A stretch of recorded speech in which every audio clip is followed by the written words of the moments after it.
Olá, pessoal, e bem-vindos a mais uma análise. Hoje a gente vai explorar como a imigração árabe transformou, mas transformou de verdade a sociedade brasileira. E a nossa jornada não começa com uma certeza absoluta, não. Ela começa com um mistério demográfico absolutamente fascinante.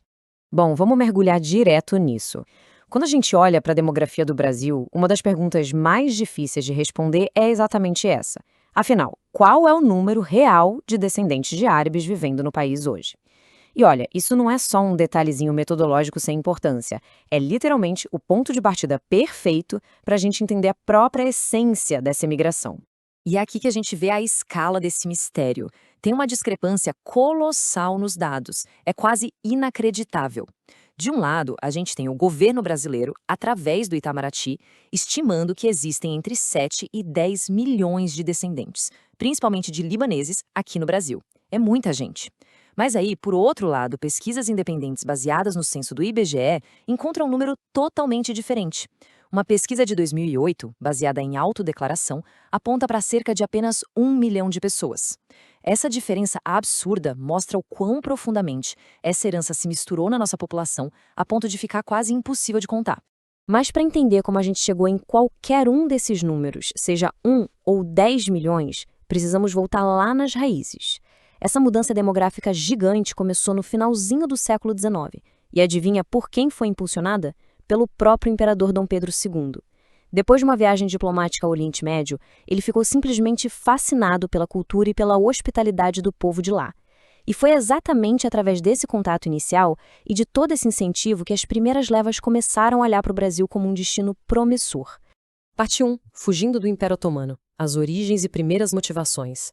Vamos entender de onde exatamente vieram esses pioneiros e o que fez eles cruzarem o oceano. Agora, o que é super curioso aqui é a ironia histórica por trás de um apelido que todo mundo conhece. Historicamente, esses imigrantes árabes foram chamados de turcos no Brasil inteiro, certo? E por que isso aconteceu?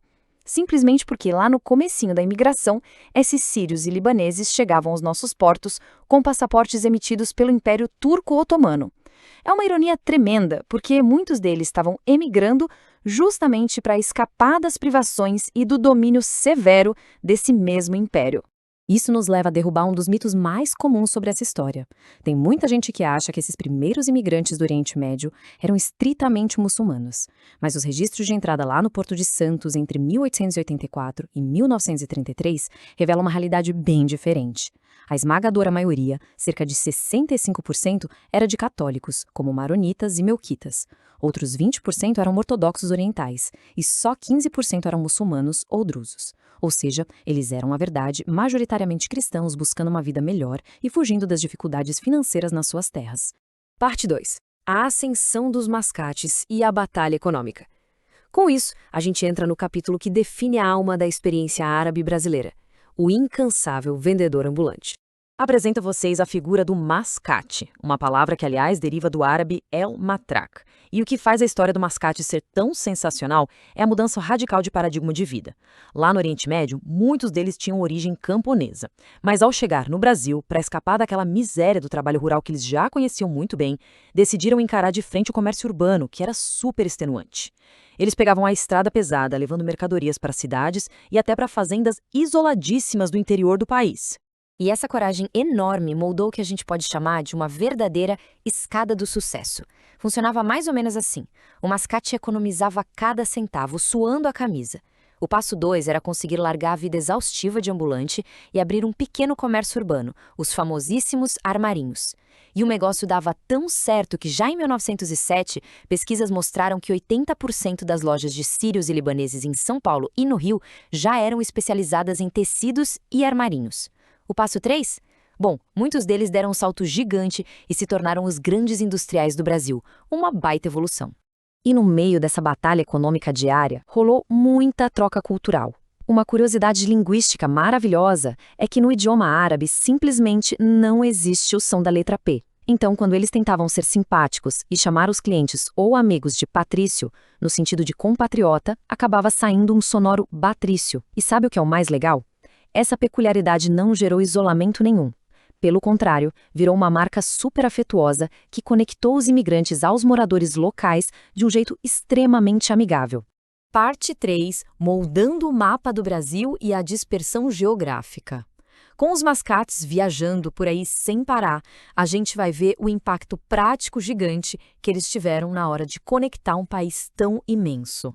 O impacto deles, quando a gente olha região por região, é marcante. Lá no sul, eles fixaram muito nas fronteiras. Foz do Iguaçu, por exemplo, abriga hoje proporcionalmente a maior comunidade islâmica do país.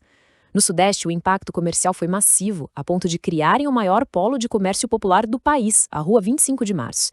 Mas o Centro-Oeste é uma história à parte. Os mascates viajavam no lombo de animais pelo cerrado, vendendo suas mercadorias e mais, servindo como o principal canal de comunicação.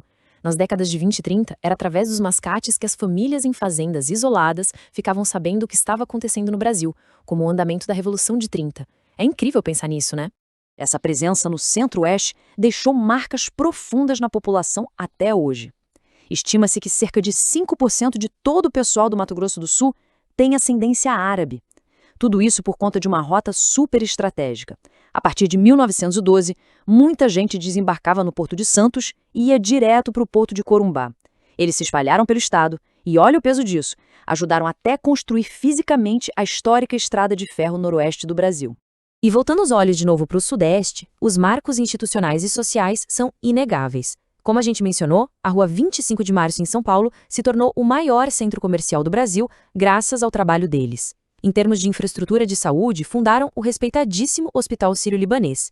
E na política, o nível de integração atingiu o teto máximo. Michel Temer ocupou o cargo de presidente da República, se tornando o primeiro líder do Executivo Nacional de ascendência árabe. Segundo os pesquisadores, é um marco histórico fortíssimo dessa comunidade. Parte 4. Integração, novos imigrantes e a demografia moderna. Entrando na nossa reta final, vamos entender o porquê de essa mistura ter dado tão certo lá atrás e como está o cenário de quem chega hoje. O ponto crucial aqui é perceber o motivo de eles terem se adaptado com tanta facilidade. Sinceramente, foi um dos grupos que menos sofreu com choques culturais ao chegar. Como a gente viu, a maioria já era cristão, o que os alinhou de primeira com a realidade predominante no Brasil. Junta isso ao fato de que a cultura brasileira já era super miscigenada e adiciona o peso enorme que os árabes dão à estrutura familiar. O resultado? Famílias grandes se formando, muitos casamentos tanto dentro da colônia quanto fora dela e uma assimilação super natural. Mas claro, o mundo dá voltas e as razões para vir para o Brasil mudaram drasticamente.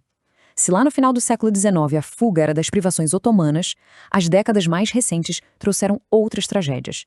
Entre 1975 e 1990, a brutal guerra civil no Líbano causou uma nova onda migratória, trazendo dessa vez um número bem mais expressivo de muçulmanos.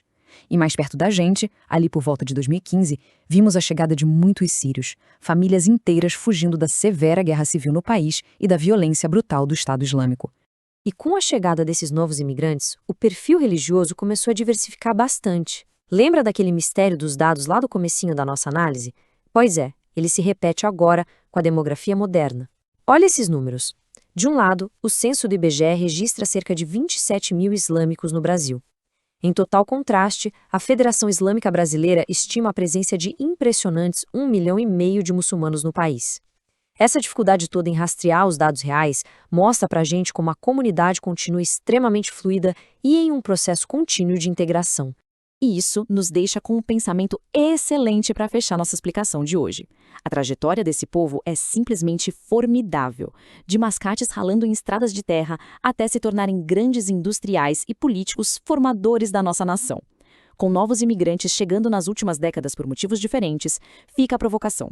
Como será que essas novas vozes vão continuar a expandir e enriquecer esse gigantesco e complexo tapete cultural que é a sociedade brasileira? Essa é, com certeza, uma evolução que vale muito a pena a gente continuar acompanhando de perto. Muito obrigada pela companhia de todo mundo hoje e até a próxima análise.